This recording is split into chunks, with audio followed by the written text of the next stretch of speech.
नमस्कार दोस्तों, तो स्वागत है एक बार फिर से आपके अपने यूट्यूब चैनल सम्राट एजुकेशन हब पर। तो दोस्तों, इस हफ्ते की जो हिंदी व्याकरण थी उसमें चैप्टर क्या शुरू हो गया था, शब्द विचार ख, और उसके अंतर्गत था विकारी और अविकारी शब्द को हमने डेफिनेशन उसका कराया था, और उसके अंतर्गत विकारी के क्या था, संज्ञा हमने करवा दिया था, सर्वनाम करवा दिया था, और संज्ञा सर्वनाम के भेद भी करवाए थे। देन उसके बाद कल का जो क्लास था मंगलवार का, उसमें हमने क्रिया को लेकर और कुछ सर्वनाम का पीछे जो बचा हुआ था उसको हमने करवा दिया। कुछ एग्जाम्पल्स थे, मतलब उदाहरण थे। ठीक है, तो वीडियो अगर नहीं देखे होंगे तो देख लीजिएगा आप लोग। और आज हमारा क्या शुरू होने जा रहा है, विशेषण को लेकर। क्या शुरू होने जा रहा है, विशेषण को लेकर। चलिए, तो आप लोग कॉपी पेन लेकर बैठिएगा, जो भी इम्पोर्टेंट होगा उसको नोट कर लीजिएगा। तो विशेषण से भी, मतलब विशेषण से के भी कई कई पार्ट्स हैं, कई भाग हैं, और इनसे भी क्वेश्चन बनते हैं आजकल एग्जाम में। चलिए क्लास को शुरू करते हैं। तो देखिए, विशेषण विशेषण की परिभाषा क्या है। तो संज्ञा एवं सर्वनाम की विशेषता बतलाने वाला शब्द ही विशेषण कहलाता है। किसकी संज्ञा बताता है, सॉरी विशेषता बताता है, संज्ञा और सर्वनाम की। ठीक है, तो संज्ञा एवं सर्वनाम की विशेषता बताने वाला क्या कहलाएगा, विशेषण कहलाएगा। ठीक है, विशेषण के प्रयोग से व्यक्ति, वस्तु या यथार्थ स्वरूप को प्रकट होता ही है, साथ ही भाषा की प्रभावशीलता भी बढ़ जाती है। जैसे क्या है, विशेषण जैसे हो गया कि किसी की हम तारीफ कर रहे हैं। ठीक है, तारीफ कर रहे हैं, तो पहली बात तो उस व्यक्ति की जो अपने आप में, मतलब वो अपने आप में गर्व महसूस करेगा, और सामने वाले व्यक्ति से भी उस व्यक्ति को क्या मिलेगा, सम्मान मिलेगा कि हाँ ये ऐसे हैं, इस तरीके की भावना उत्पन्न होगी। तो वही बोला गया यहाँ पे कि क्या है, साथ ही भाषा की क्या बढ़ती है, प्रभावशीलता भी बढ़ जाती है। तो एक लाइन में इसकी परिभाषा को देखते हैं। ऐसे शब्द जो संज्ञा या सर्वनाम की विशेषता बताते हैं विशेषण कहलाते हैं। ठीक है, अब देखिए, तो विशेषण जिस शब्द की विशेषता बतलाता है वह शब्द विशेष्य कहलाता है। क्या कहलाता है, विशेष्य कहलाता है। जैसे नीला, आकाश, छोटी पुस्तक एवं भला व्यक्ति में नीला, छोटी एवं भला क्या है, विशेषण है, तथा आकाश, पुस्तक एवं व्यक्ति क्या है, विशेष्य है। तो देखिए क्या यहाँ पे क्या दिया, जैसे नीला, आकाश, छोटी पुस्तक एवं भला व्यक्ति, ये यही तक है। ठीक है, क्या है, भला व्यक्ति। तो देखिए जो नीला, छोटी एवं भला शब्द क्या है, विशेषण है। क्या है, विशेषण है, तथा आकाश, पुस्तक एवं व्यक्ति क्या हो गए, विशेष्य हो गए। विशेषण के प्रकार देखते हैं, तो विशेषण के 5 प्रकार होते हैं। कितने प्रकार होते हैं, 5 प्रकार होते हैं। पहला है गुणवाचक, संख्यावाचक, परिणामवाचक, संकेतवाचक और व्यक्तिवाचक विशेषण।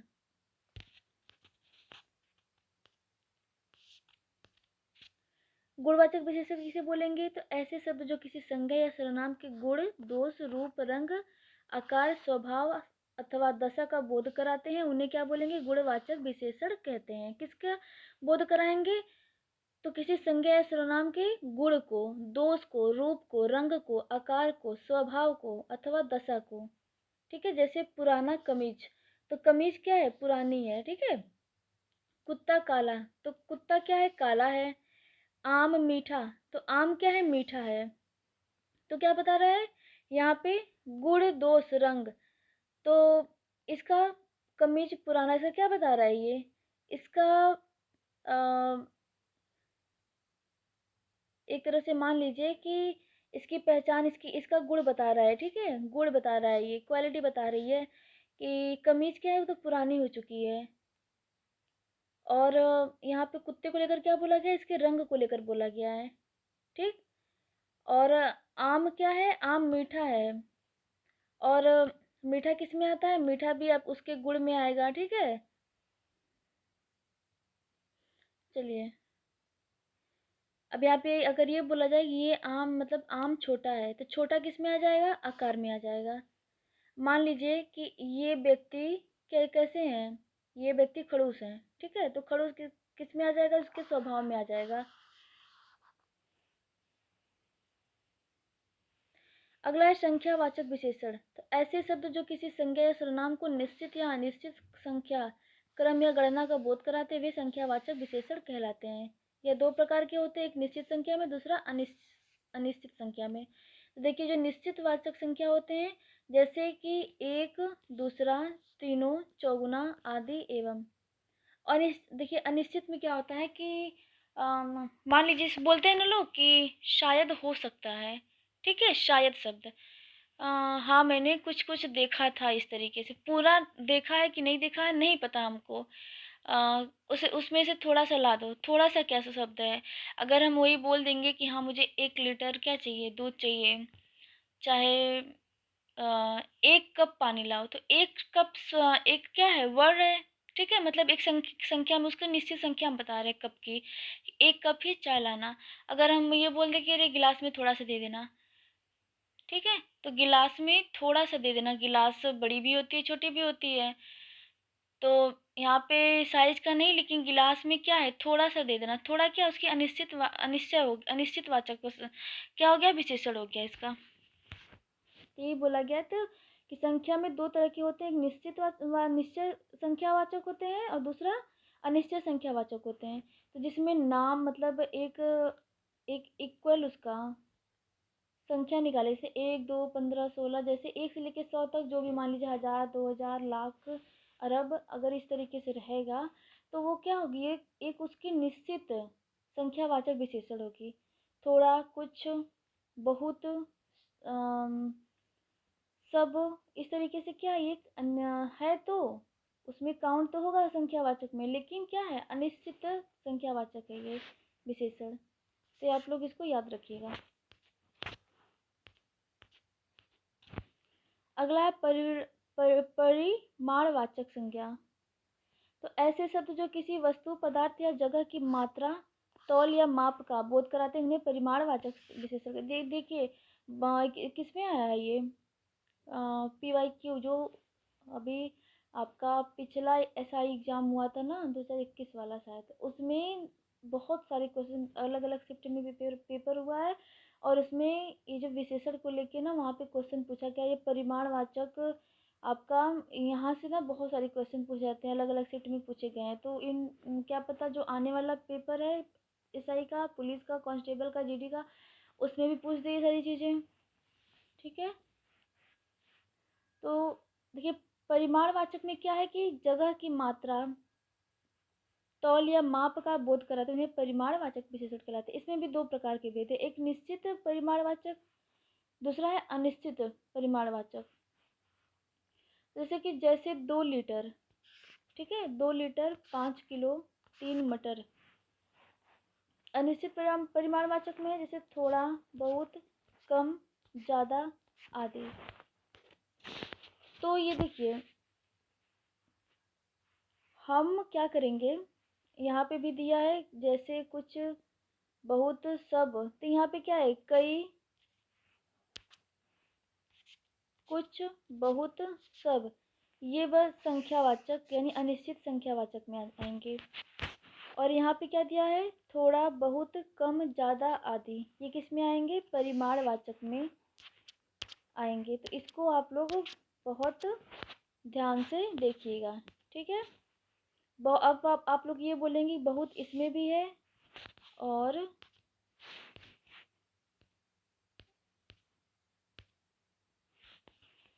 बहुत इसमें भी है। तो देखिए क्या है कि सबसे पहली बात, जब भी क्या आएगा, मान लीजिए ऑप्शन करके दे देगा एक, यहाँ पे पूछेगा ना कि इसमें से कौन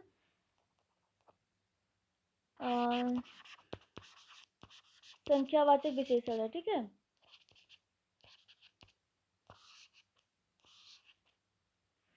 संख्यावाचक विशेषण है, तो ऑप्शन दे देगा, मान लीजिए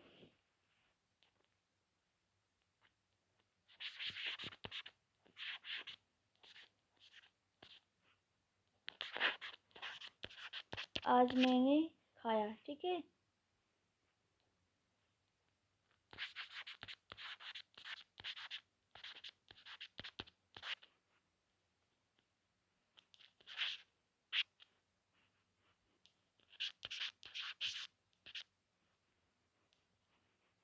अब 2 किलो मतलब कुछ भी मान लीजिए आप। आज मैंने खाया, क्या खाया नहीं पता, ठीक है। आज मैंने 2 किलो खाया, तो 2 किलो क्या हो गया है किसका, 2 जो है शब्द क्या निकल कर आ गया, इसका एक माप वो निकल कर आ गया संख्या का, ठीक है। एक हम गणना कर सकते हैं कि इतनी संख्या है इसकी। अब यहाँ पे मान लीजिए,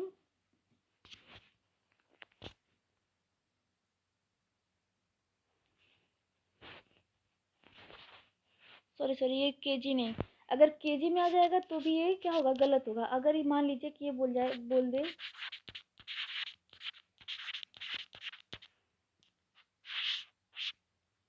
2 या 5, देखिए अगर माप तोल आ जाएगा यानी केजी में, लीटर में, इस तरीके से, तो वो मान लीजिए परिमाणवाचक है, ठीक है। अगर वो इस तरीके से आ जाएगा केवल कि मैं 2 पराठा खाया, इस तरीके से 2 5 6 इस तरीके से, तो किस में आ जाएगा, वो संख्यावाचक में आ जाएगा, क्योंकि हमें बस संख्या का पता करना है। अगर वही माप तौल में दे देगा तो किस में आ जाएगा, माप तौल आ जाएगा आपका परिमाणवाचक में। क्लियर। जैसे कि यहाँ मान लीजिए एक और उदाहरण दे रही हूँ। यहाँ मान लीजिए कि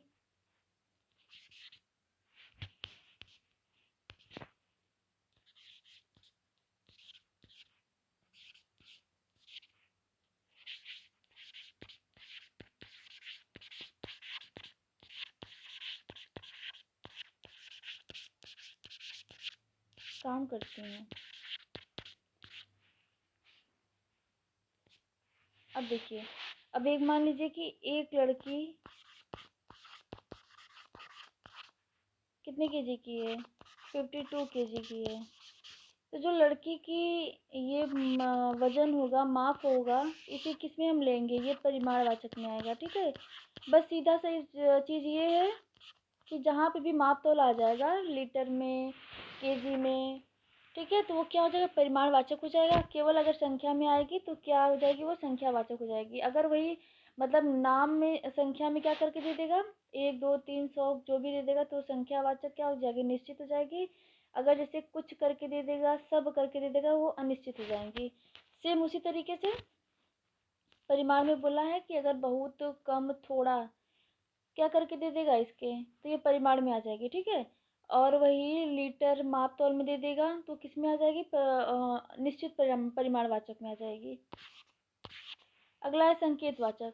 जैसे कि ऐसे शब्द जो सर्वनाम है किंतु वाक्य में विशेषण के रूप में प्रयुक्त हो रहे हैं, अर्थात संज्ञा की विशेषता प्रकट कर रहे हैं, वे संकेतवाचक विशेषण कहलाते हैं। चूंकि मूल रूप से ये सर्वनाम है, इसलिए ये विशेषण सर्वनामिक विशेषण भी कहलाते हैं। तो क्या है, ऐसे शब्द जो सर्वनाम है किंतु वाक्य में विशेषण के रूप में प्रयुक्त हो रहे हैं, अर्थात संज्ञा की विशेषता प्रकट कर रहे हैं, ठीक है, तो क्या कहलाएंगे, वो संकेतवाचक विशेषण कहलाते हैं। जैसे क्या है, इस गेंद को मत फेंको, उस पुस्तक को पढ़ो, कोई सज्जन आए हैं। इन वाक्यों में इस, उस तथा कोई शब्द सार्वनामिक अथवा संकेतवाचक विशेषण है, ठीक है। जैसे उस, वो इशारे कर रहा है, संकेत कर रहा है। इस मतलब वो एक तरीके से क्या, तो उसको दिशा दे रहा है। व्यक्तिवाचक विशेषण में क्या है, ऐसे शब्द जो मूल रूप से व्यक्तिवाचक संज्ञा है किंतु वाक्य में विशेषण का कार्य कर रहे हैं, तो उन्हें व्यक्तिवाचक विशेषण कहते हैं। यद्यपि ये स्वयं संज्ञा शब्द हैं किंतु वाक्य में अन्य संज्ञा शब्द की ही विशेषता बता रहे हैं, जैसे बनारसी साड़ी, कश्मीरी सेब, बीकानेरी भुजिया आदि। इसमें बनारसी, कश्मीरी एवं बीकानेरी ऐसे ही संज्ञा शब्द हैं जो यहाँ विशेषण के रूप में प्रयुक्त हो रहे हैं, ठीक है। यहाँ पे भुजिया है और सेब है, तो सेब की क्वालिटी क्या है, ये कश्मीरी है, ठीक है। सेब की क्वालिटी क्या है, कश्मीरी है, यानी कि कश्मीरी सेब जो है बहुत ही फेमस है। साड़ी कहाँ की है, बनारसी है, यानी कि जो बनारसी साड़ी बहुत फेमस होती है। तो ये जो बनारसी हो गई, कश्मीरी हो गई, बीकानेरी, क्या कर रहे हैं, ये भी एक विशेषण का कार्य कर रहे हैं यहाँ पे, ठीक है। चलिए अगला क्या है, अगला आपका प्रविशेषण। प्रविशेषण में कि ऐसे शब्द जो विशेषण की विशेषता बतलाते हैं, प्रविशेषण कहलाते हैं। जैसे वह बहुत परिश्रमी है। देखिए परिश्रमी क्या है, परिश्रमी, परिश्रमी आपका विशेषण है, ठीक है। लेकिन बता क्या रहा है, इसकी विशेषता बता रहा है, कैसे, बहुत करके, ठीक है। तो जैसे मान लीजिए शीला अति विनम्र लड़की है, तो इन दोनों वाक्यों में परिश्रम व विनम्र क्या है, विशेषण है, तथा बहुत व अति क्या है, प्रविशेषण है, इनकी यानी विशेषता बता रहा है। अगला है विशेषण की रचना। तो कुछ शब्द मूल रूप से विशेषण ही होते हैं, किंतु कुछ संज्ञा, सर्वनाम, क्रिया या अव्यय शब्दों के साथ प्रत्यय जोड़कर विशेषण बनाए जाते हैं। जैसे में संज्ञा से विशेषण, यानी संज्ञा प्लस प्रत्यय बराबर विशेषण। रंग, इसको ये भी एग्जाम्पल के तौर पे है। अब अंदर में इसके ये है, यानी रंग धन इन, तो क्या हो जाएगा, रंगीन। राष्ट्र धन इय, राष्ट्रीय, तो ये क्या है, ये संज्ञा आ जाएगी, ये संज्ञा है आपकी, ठीक है, ये क्या है, संज्ञा है। इसे रंग, राष्ट्र, स्वर्ण, बनारस, जयपुर क्या है आपकी, संज्ञा है। बनारस क्या है आपकी, मान लीजिए ये भी संज्ञा है। जैसे हमने बताया था, किसी वस्तु अथवा स्थान के नाम क्या बोलेंगे, कि व्यक्ति, वस्तु अथवा स्थान के नाम को संज्ञा। तो जयपुर क्या है, एक स्थान है, ठीक है। बनारस क्या है, स्थान है। स्वर्ण क्या है, आपकी वस्तु हो गई। राष्ट्र क्या है, नाम हो गया, ठीक है। रंग क्या है, तो ये भी एक तरीके से क्या है, नाम है। तो ये सब किस में आ जाएंगी, संज्ञा में आ जाएंगी। अब देखिए प्रत्यय क्या लगता है, तो रंग में इन लगेगा तो रंगीन। मतलब ये बोला गया कि संज्ञा के साथ अगर प्रत्यय लगाएंगे तो किस तरीके से शब्द विशेषण बनेंगे। क्लियर हो गया। बनारस में ई लगाएंगे तो बनारसी हो जाएगा। जयपुर में इया लगेगा तो जयपुरी। तो ये सब क्या है, ये आपका हो जाएगा प्रत्यय, और संज्ञा प्लस प्रत्यय से मिलकर बना क्या, विशेषण बन गया। क्लियर हो गया होगा। चलिए फिर दूसरा है सर्वनाम से विशेषण। तो मैं, तुम क्या है, क्रिया, सर्वनाम है। विशेषण क्या हो जाएगा, एरा, हारा, यानी मैं धन एरा बराबर मेरा, तुम धन हारा बराबर तुम्हारा। क्रिया से विशेषण, यानी वंदन धन ईय, तो क्रिया ये क्या है, बंधन, वंदन, वंदना करना, क्रिया हो जाएगा लूटना, क्रिया हो जाएगा झगड़ना, क्रिया हो जाएगा, ठीक है। और लास्ट में जब प्रत्यय लगता है, यानी वंदना करना में ईय लग जाएगा तो वंदनीय हो जाएगा, विशेषण बनेगा। लूट, लूटना क्या है, लूटपाट करना, क्रिया हो जाता है, उसमें अगर प्रत्यय एरा लगाएंगे तो लुटेरा हो जाएगा, ठीक है। यहाँ से देखिए 2 से 3 चीज़ें आपकी क्लियर हो रही हैं। पहली चीज़ कि ये जो वंदन हो गया, लूट हो गया, झगड़ना हो गया, क्या हो गया, क्रिया हो जाता है। दूसरा चीज़ होता है कि ये विशेषण आपको पता चल रहा है, वंदनीय, लुटेरा, झगड़ालू, ये पता चल रहा है। तीसरी चीज़, अगर हम इस तरीके से क्रिया में प्रत्यय लगाते हैं तो वंदनीय मतलब वंदनीय होगा, ठीक है। अब चलिए अव्यय से विशेषण, यानी बाहर, पीछे। अगर बाहर में हम ई प्रत्यय लगाएंगे तो बाहरी हो जाएगा, पीछे में ला प्रत्यय लगाएंगे तो पिछला हो जाएगा, इस तरीके से। अब देखिए विकारी शब्द में तो आपका कंप्लीट हो गया। विकारी में हमने संज्ञा, सर्वनाम, क्रिया, विशेषण को कंप्लीट कर लिया। आज अब इसके आगे शुरू क्या हो रहा है, अविकारी शब्द। अविकारी शब्द में आपका आ जाएगा क्रिया विशेषण, समुच्चय बोधक, संबंध बोधक और विस्मयादि बोधक। तो विकारी शब्द, चलिए इसका परिभाषा देख लेते हैं एक बार। तो ऐसे शब्द जिनके स्वरूप में लिंग, वचन, काल, पुरुष एवं कारक आदि के प्रभाव से कोई विकार नहीं होता है, अर्थात कोई परिवर्तन नहीं होता है, क्या बोलेंगे, अविकारी शब्द कहलाते हैं। जैसे अविकारी को ही अव्यय भी कहते हैं, क्या कहते हैं, अव्यय। अव्यय का शाब्दिक अर्थ है अर्थ, सॉरी, अव्यय का शाब्दिक अर्थ यानी धन, व्यय। तो अ मतलब होता है नहीं, व्यय मतलब क्या होता है, खर्च, ठीक है। यानी मतलब नहीं, व्यय मतलब खर्च या परिवर्तन, तो क्या हो जाएगा मिलकर, अर्थात किसी भी परिस्थिति में जिन शब्दों में विकार नहीं होता, परिवर्तन नहीं होता है, ठीक है। इसका अर्थ ही यही होता है। वे अविकारी या अव्यय शब्द कहलाते हैं, जैसे यहाँ, वहाँ, धीरे, तेज, कब और आदि। क्या हो रहा है,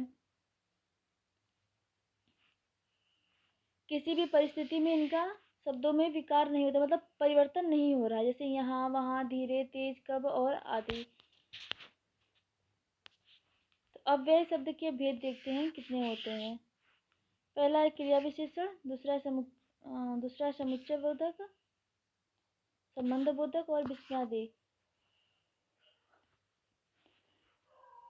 क्रिया विशेषण में कालवाचक हो जाएगा, स्थानवाचक, रीतिवाचक, परिमाणवाचक। अब देखिए असली गेम यहाँ से शुरू होंगी। यहाँ से भी क्वेश्चन आपका एग्जाम में पूछा जा चुका है, ठीक है।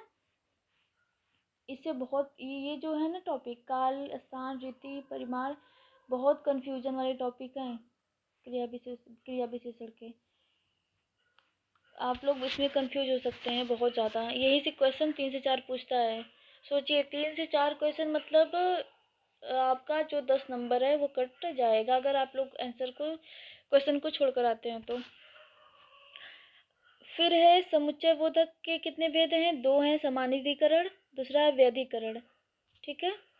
तो क्या हो गया? अव्यय के प्रकार में क्रिया विशेषण, समुच्चय बोधक, संबंध बोधक और विस्मयादि बोधक।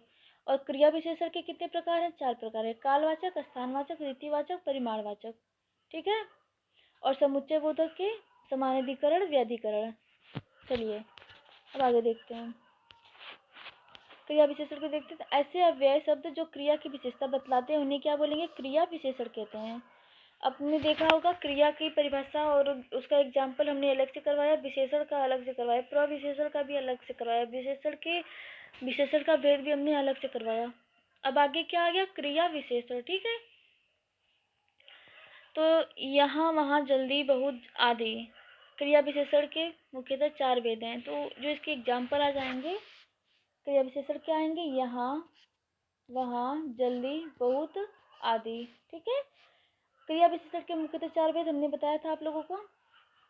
तो डायरेक्टली यहाँ से क्रिया विशेषण से डायरेक्टली क्वेश्चन नहीं पूछेगा, क्वेश्चन आपका इसके अंदर से, यानी कालवाचक, स्थानवाचक, यहाँ से आपके क्वेश्चन बनते हैं, ठीक है। चलिए पहला है कालवाचक। तो ऐसे अव्यय शब्द जो क्रिया विशेषण के होने का समय व्यक्त करते हैं, ठीक है, उन्हें कालवाचक क्रिया विशेषण कहते हैं। जैसे आज मेरी परीक्षा है, आज मेरी परीक्षा है, तुम दिल्ली कब जाओगे।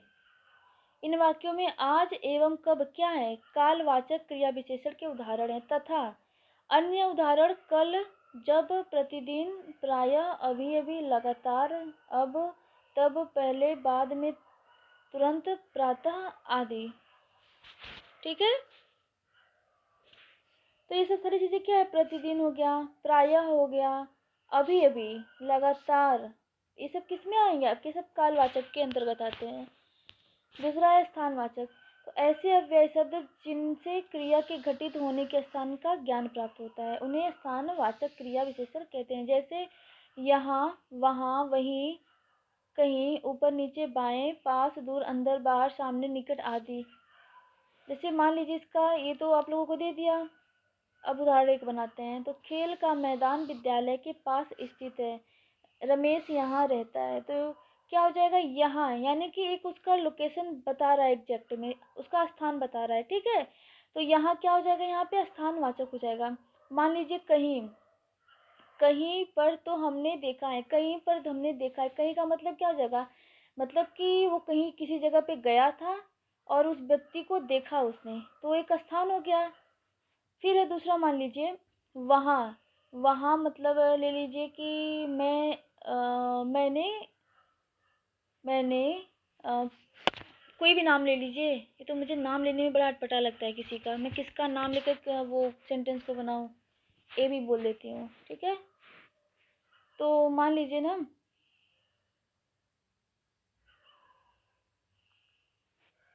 मान लीजिए एक व्यक्ति ये है, एक व्यक्ति बी है। तो ए जो है ना बी के बारे में बता रहे कि मैंने उसको वहाँ रोड पर देखा, ठीक है। तो रोड पर देखना यानी सड़क पर देखा, तो वो डायरेक्टली इसने बोल रहा है कि मैंने रोड पर उसको देखा। तो उसको कहाँ देखा? मैंने वहाँ सड़क पर देखा। तो वहाँ क्या हो जाएगा? एक रोड, सड़क की स्थान ही तो बता रहा है उस व्यक्ति की, ठीक है।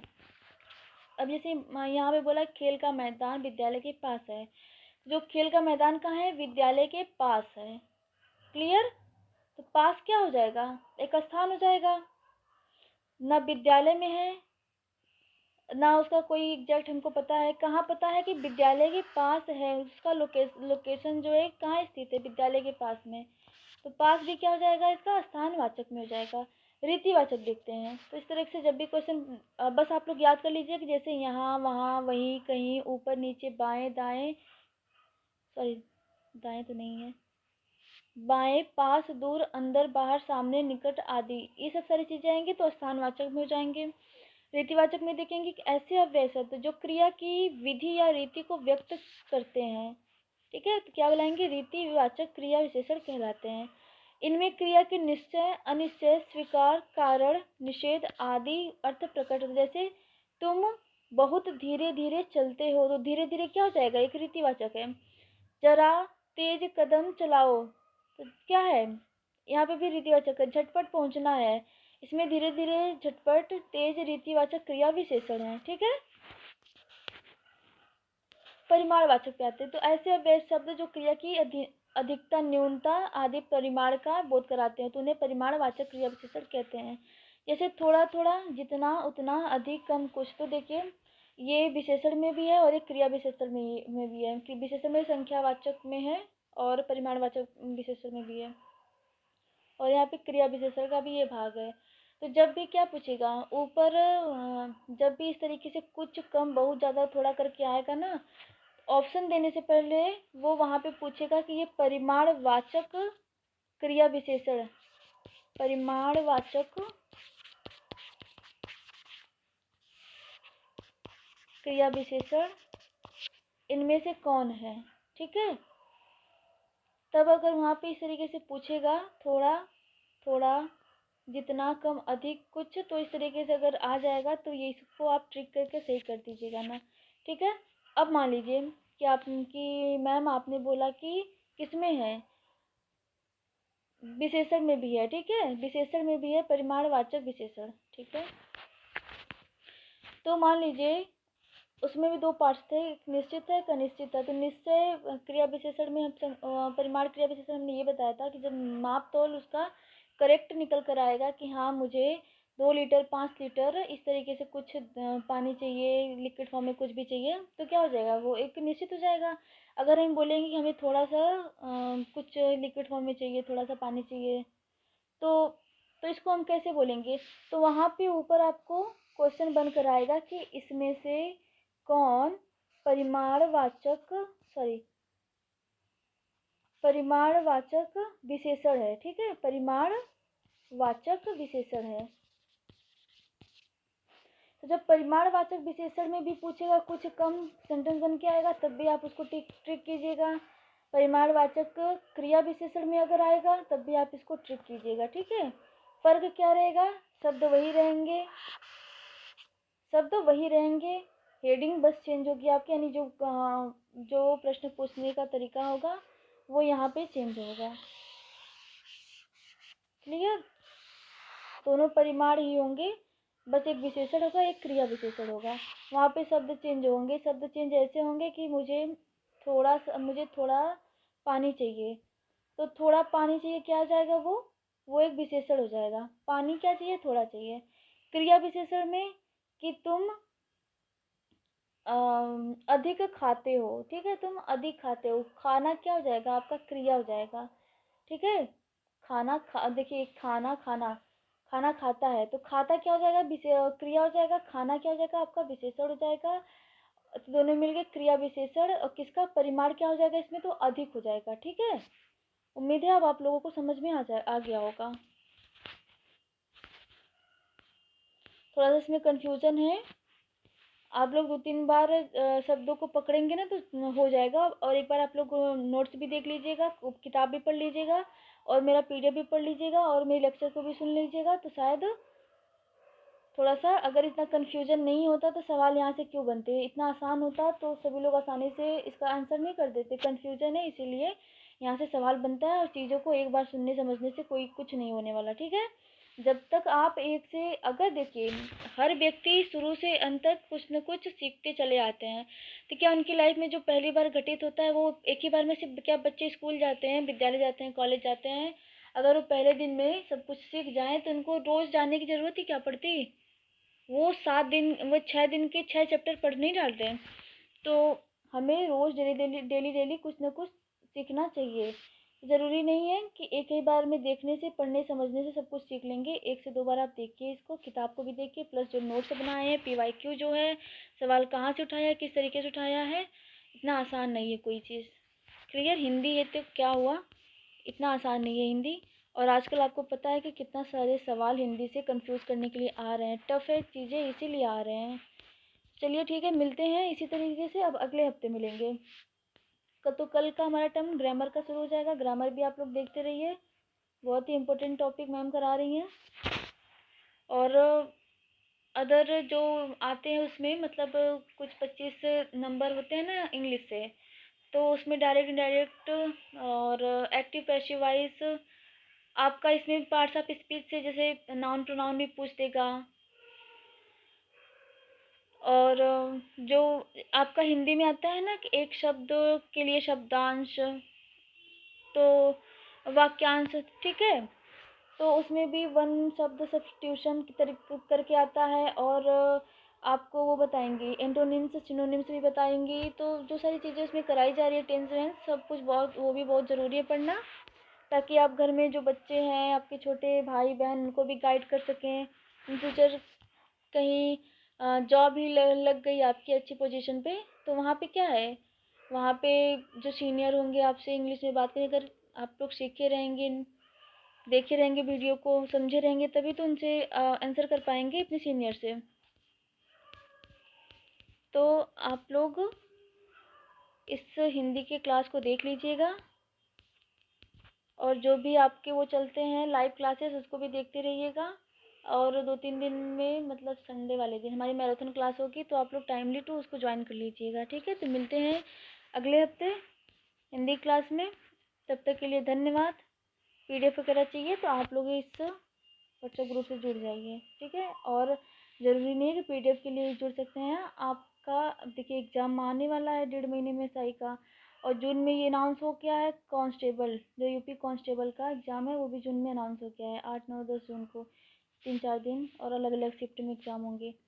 तो आपको कुछ मटेरियल वगैरह चाहिए स्टडी रिलेटेड अपने एग्ज़ाम से, तो यहाँ से जुड़कर आप हमसे मान ले सकते हैं, ठीक है।